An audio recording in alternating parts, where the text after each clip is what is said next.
Now, I believe that many of the people some of the people that we mentioned are being looked at very seriously for their relationship to Jeffrey Epstein, but they were with him all the time. I wasn't at all. And we'll see what happens. What I just don't want Epstein to do is detract from the great success of the Republican Party, including the fact that the Democrats are totally blamed for the shutdown. Can you clarify something that you posted on Truth Social last night? You urged House Republicans to vote in favor of this Epstein release bill they're going to vote on tomorrow. I just want to be super clear on your position. Do you want to see that pass the Senate? Would you sign that bill if it gets to your desk? I do want to. Here's what I want. We have nothing to do with Epstein. The Democrats do. All of his friends were Democrats. You look at this Reid Hoffman, you look at Larry Summers, Bill Clinton, they went to his island all the time, and many others. They're all Democrats. All I want for people to recognize the great job that I've done on pricing, on affordability, because we brought prices way down, but they're going way lower, on energy, on ending 8 wars and another one coming pretty soon, I believe. We've done a great job. And I hate to see that deflect from the great job we've done. So I'm all for it. You know, we've already given 50,000 pages. You do know that. Unfortunately, like with the Kennedy situation, with the Martin Luther King situation, not to put Jeffrey Epstein in the same category, but no matter what we give, it's never enough. You know, with Kennedy, we gave everything and it wasn't enough. With Martin Luther King, we gave everything and it's never enough. We've already given, I believe the number is 50,000 pages, 50,000 pages.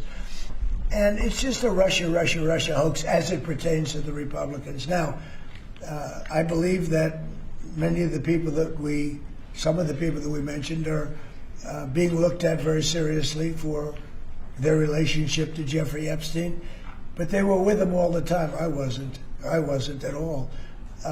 And we'll see what happens. What I just don't want Epstein to do is detract from the great success of the Republican Party, including the fact that the Democrats are totally blamed for the shutdown. You know, they cost our country hundreds of billions of dollars with that, at a lot of inconvenience. So I'm for I don't. They can do whatever they want. We'll give them everything. Sure, I would. Let the Senate look at it. Let anybody look at it. But don't talk about it too much, because honestly, I don't want to take it away from us. It's really a Democrat problem. The Democrats were Epstein's friends, all of them. And it's a hoax. The whole thing is a hoax. And I don't want to take it away from really the greatness of what the Republican Party has accomplished over the last period of time. New emails have been released by House Democrats in which Epstein wrote about President Donald Trump.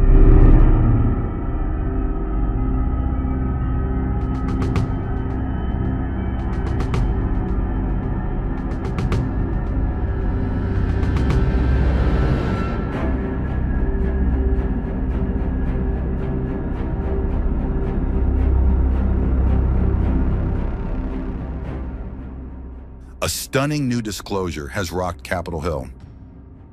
On Wednesday, the House Oversight Committee released 20,000 pages of documents tied to sex offender Jeffrey Epstein, and buried inside are emails that paint a disturbing picture. They show that Epstein's inner circle, from his pilot to his accountant to his staff, were keeping tabs on none other than President Donald Trump. Over years, even after their friendship fractured, Epstein's team tracked Trump's movements, flight by flight, city by city. Emails show Epstein being alerted whenever Trump's plane landed near his own, whether in Palm Beach, Orlando, even St. Thomas. The pedophile's pilot sent updates with near-presidential precision. Trump's plane to arrive in Orlando at 5 p.m.?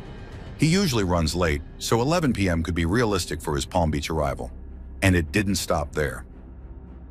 In December 2017, Epstein's accountant Richard Kahn wrote, "Trump in our neighborhood today looks like he's going to 740 Park for a fundraiser." Even visitors joked about it with Epstein. One wrote, "I'll wait my turn. Don't want to come early and find Trump in your house." But the emails reveal something deeper. Epstein wasn't just tracking Trump, he was talking about him. He forwarded news clippings on Trump's controversies. Roger Stone's arrest. Michael Cohen's plea. In 2018, Epstein told former Treasury Secretary Larry Summers, Trump, borderline insane. Dersh, a few feet further from the border, but not by much. He warned that Trump's pressure of the unknown will force him to do crazy things. And as the scandals grew, Epstein's emails became more cutting. He feels alone and is nuts, evil beyond belief, mad. I told everyone from day one. The documents also show Epstein monitoring other power players, even noting when in 2012, then Vice President Joe Biden was in town. But it's the Trump connection that has reignited a firestorm. Because these emails, meticulous, time-stamped, and detailed, show that Jeffrey Epstein's world never really stopped watching his once best friend Donald Trump. And now with these emails unsealed, the question isn't just what Epstein knew about Trump, but why he cared so much to keep a watch for years.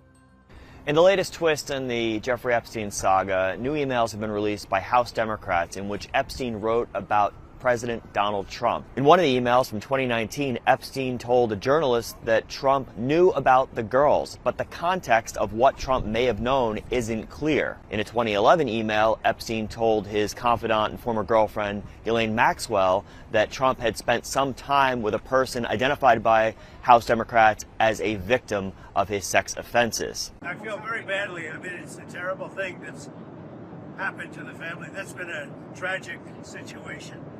Trump has denied wrongdoing, and one of the people identified as a person mentioned in the emails, Virginia Giuffre, has denied that Trump was one of the men who assaulted her. Giuffre wrote in a memoir published after her death this year that Trump was a gentleman when she met him at his Mar-a-Lago club in Florida. And Maxwell was interviewed by the Justice Department's second-in-command in July. She said that she never saw Trump do anything untoward with anybody. This is truly a manufactured hoax by the Democrat Party. For now, they're talking about it all of a sudden because President Trump is in the Oval Office. The White House contends that the release of emails related to Donald Trump is part of a smear campaign against the Republican president. Spokeswoman Caroline Leavitt accused Democrats of using the emails, cherry-picking emails, to make the president look bad. And just after the release of those emails, Republicans on the House Judiciary Committee released some 20,000 pages of material that had been obtained from Epstein's estate. Among the documents there were some already publicly available, including pages from a James Patterson book about Jeffrey Epstein.